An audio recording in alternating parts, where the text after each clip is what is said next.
Welcome to Stories from the NNI. I'm Lisa Friedersdorf, Director of the National Nanotechnology Coordination Office. Today it's my pleasure to welcome Jeff Welser, Vice President of Exploratory Science and University Partnerships at IBM Research in Almaden, California. Jeff, thank you so much for joining us today. To get us started, can you tell us a little bit about yourself and how you first got involved in nanotechnology? I became interested in semiconductor technology specifically back when I was in college and was studying really technologies for device physics and materials for furthering Moore's law back in the 90s when that was still the main thrust of it.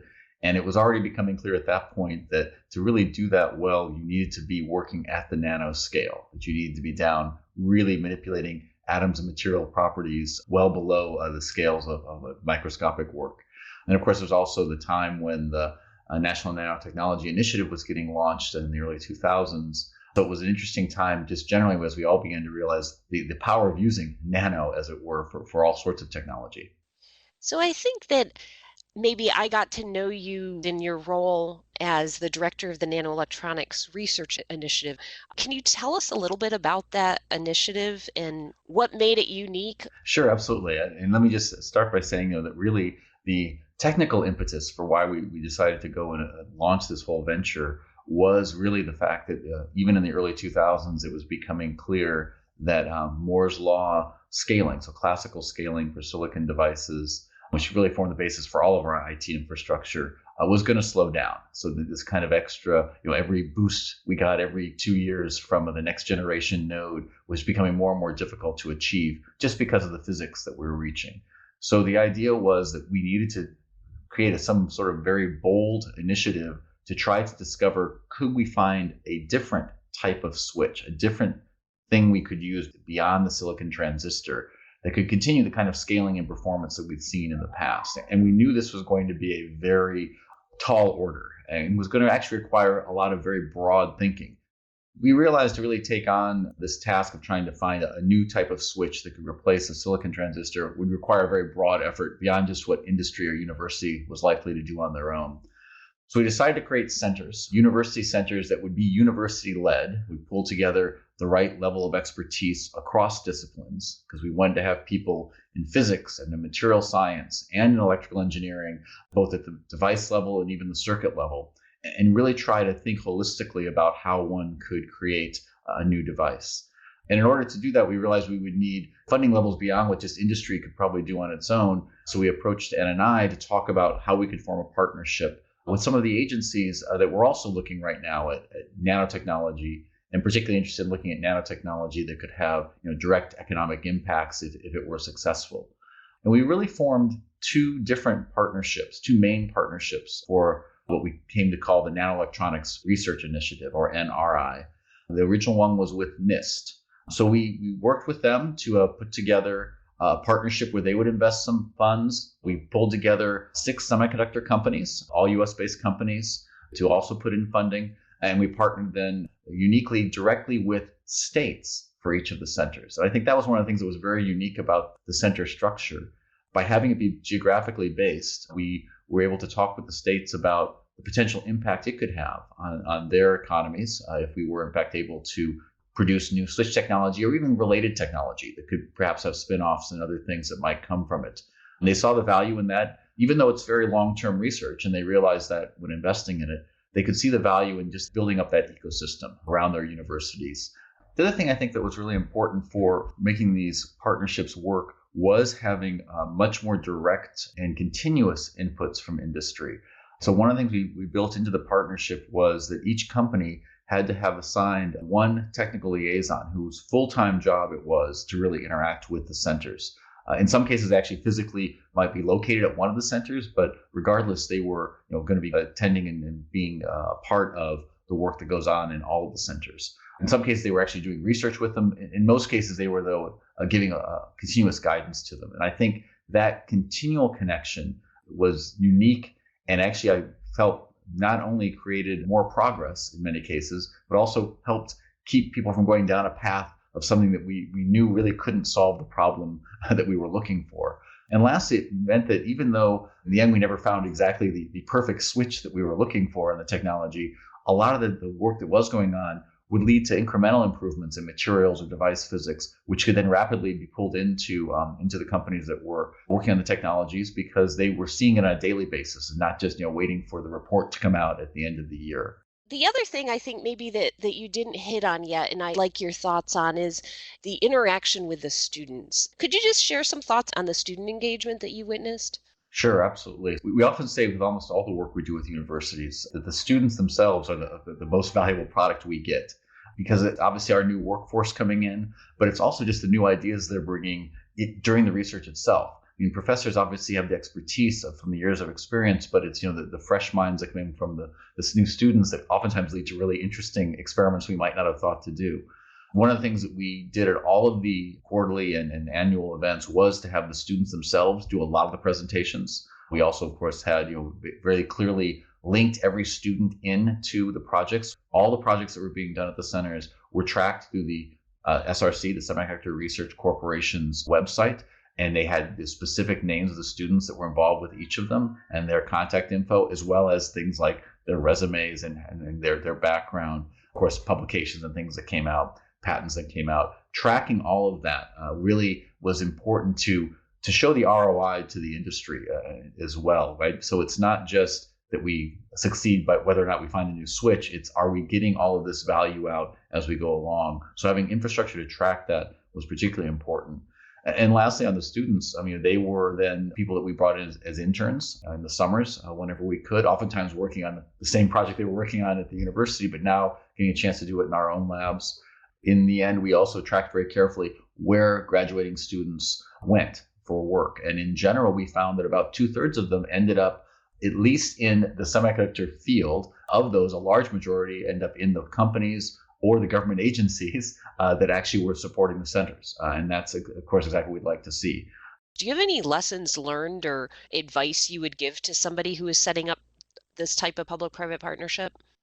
Yeah, a couple things I can think of. I think one thing we did right was definitely have a very clear focus for what it was we wanted the centers to be doing, so we didn't get too broad in terms of different ideas. There's always wonderful ideas out there, and making it focused enough that you really can keep people moving one direction was important. It also allowed us then to have a conversation across the sort of levels of science. So we had some early meetings where we literally tried to describe to physicists, what is a transistor? Why do you care about threshold voltage? What are these mechanisms?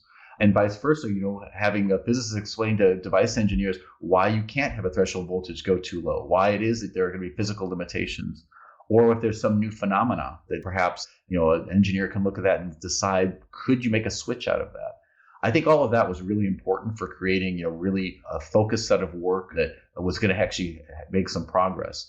I would say on the flip side, and as you see how it evolved over time beyond the NRI, we maybe were a little bit too narrow in our thinking that, we can definitely find a switch that will look somewhat like the switch we have today.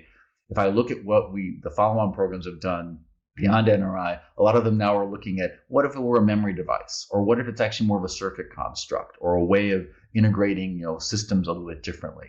And I think that it would have been good if we had let that kind of breadth happen a little bit more organically, even during the centers themselves. But it's kind of a trade-off you have to make when you choose how closely you're going to focus on it. In terms of mechanisms, I think that, I mentioned the centers themselves. I think that structure really worked well for the bulk of the work. And in terms of, what the industry was expecting out of it was they were able to get a lot of control in terms of really being sure that the projects that were going on were all things that they felt could have strong impact. And they were able to get the non-exclusive rights to any IP that got generated along the way. And we shared it across the company. So there was no concern about, this is going to be exclusive to this company or that company. And the universities, of course, continued to own the IP, so they could continue to do whatever they wanted with it too. And I think that was a good balance in terms of making sure both sides felt like they were having equal partnerships in this. But we did try another mechanism, which also had benefits as well. We also worked with the NSF, where they already had existing centers, some of them which were part of the NNI, the Nanoscience and Engineering Centers, and the Materials Research Science and Innovation Centers, the NSECs and MERSECs. These were centers that were NSF funded, of course, and were set up by them to do fundamental research in different areas. We did a series of Dear Colleague letters with NSF, where they would put out requests for additional projects to go on in those centers that would be in line with the goals of the NRI itself for finding a new switch.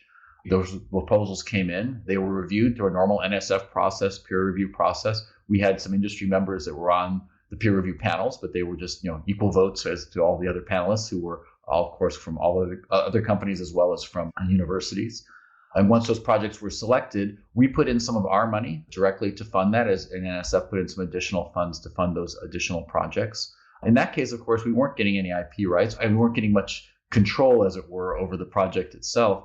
But it gave us a breadth then of work going on, because we would then be able to go and attend all of the full center reviews on a quarterly or annual basis and get access to all the outcomes that were coming out, so that we were getting an awareness of a broader set of work that we probably wouldn't have been able, we certainly could never have afforded to go and invest in ourselves.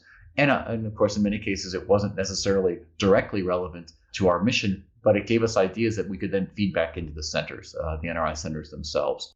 I want to get your thoughts on what we've called the red brick wall. Yeah, I think it has been remarkable how Moore's Law, or whatever version of it you want to call it, has continued. Our ability to continue to get more performance out of chips every couple of years.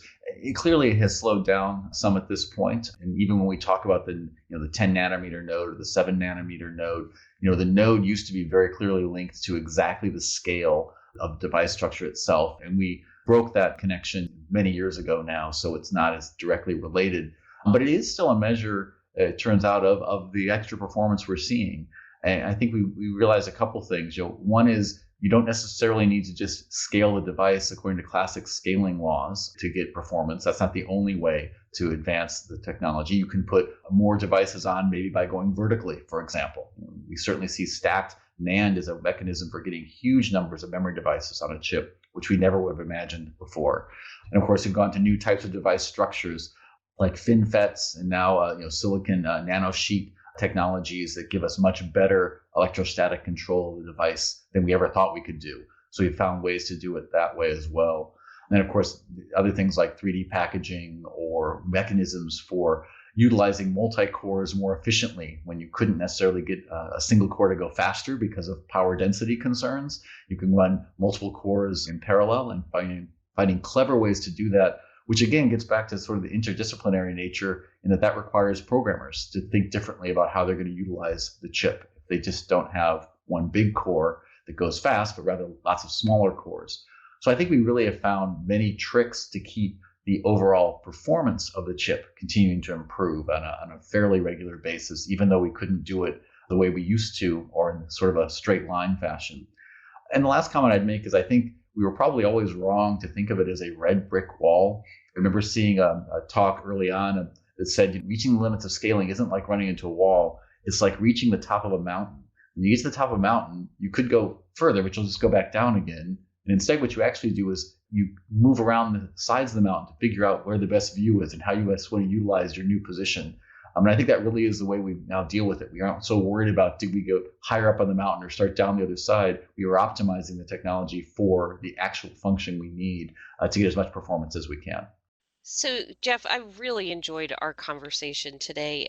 Do you have any final thoughts that you'd like to share with our listeners? Yeah, I think that as we are all coming out of the COVID-19 pandemic era, I think we're seeing that there's a lot of the structures and things that we assumed, and institutions we assumed that we needed, didn't necessarily perform exactly the way we wanted. I think that there are opportunities now, like out of any crisis, to think about what new types of public-private partnerships or partnerships in general should be formed, and what can we do to actually help not only for future pandemics, but just in general for new ways of doing science. Lots of times crises have resulted in very new institutions, and Social Security coming out of depression, or DARPA coming out of the Cold War and the Sputnik era. So what are the new areas that we can form partnerships? And I just put one out there right now. We already are seeing how quickly the High Performance Computing Consortium was formed, really in a matter of a week or so. There's a partnership between IBM and OSTP and the DOE labs, and then Amazon and Microsoft and other players coming on board. So suddenly give over 400 petaflops now of compute power for researchers to go do research on COVID-19. And we were able to do that in just a week with almost no real, not all the contracts and agreements you normally think of. It really was done through MOUs and just a mutual understanding that we needed to produce something quickly. How do we now take that, which came out of a crisis, and really institutionalize it to say, shouldn't we always have a national research cloud available, a way that people can get compute power to go do research? And how can we partner between the government and industry and academia to go do something like that? So I hope that we really do spend time thinking about lessons learned when we go through any kind of crisis like this, and how that could develop into new partnerships and institutions that could maybe be better suited in the future. Thank you for joining us today for Stories from the NNI. If you would like to learn more about nanotechnology, please visit nano.gov or email us at info@nnco.nano.gov. And check back here for more stories.